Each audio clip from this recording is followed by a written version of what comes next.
السلام عليكم. إن شاء الله يا رب تكونوا بخير وبصحة وبعافية.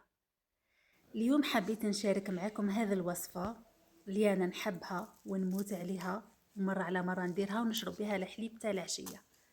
سفنج خفيف مهشهش وماشي معجن كما راكم تشوفوا، مبسس ويهبل يهبل يهبل، والوصفة ناجحة مليار في المية.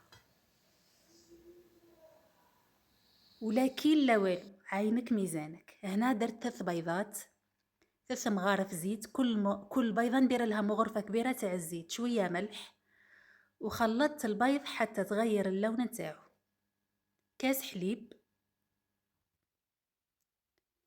وهنا بديت نضيف في السميد بشويه، نضيف ونخلط نضيف ونخلط. هنا درت كيس تاع خميره كيميائيه، وللامانه انا استعملت زوج اكياس خميره كيميائيه. وبقيت نضيف في السميد ونخلط، كل مرة نضيف ونخلط.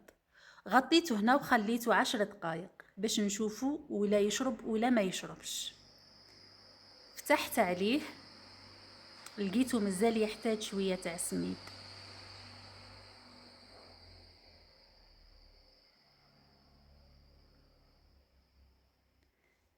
ضفت له هنايا شوية سميد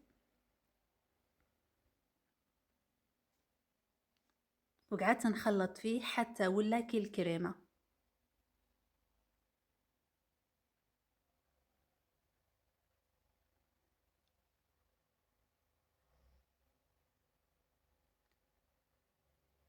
زدت غطيته وخليته واحد 10 دقائق،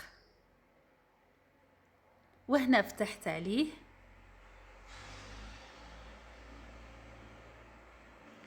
ولقيته واجد.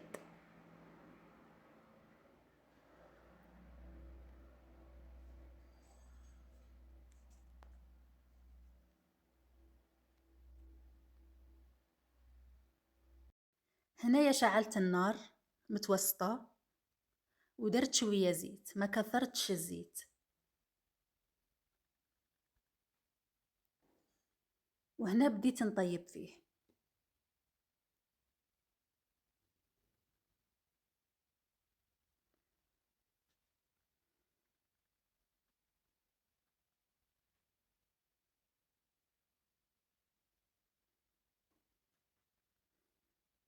إن شاء الله يا ربي يعجبكم هذا الفيديو.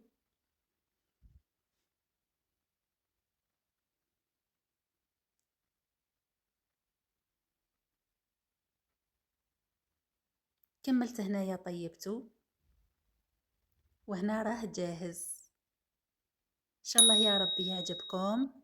إن شاء الله نكون كنت خفيفة ظريفة عليكم، وبالصحة والهنا، والسلام عليكم.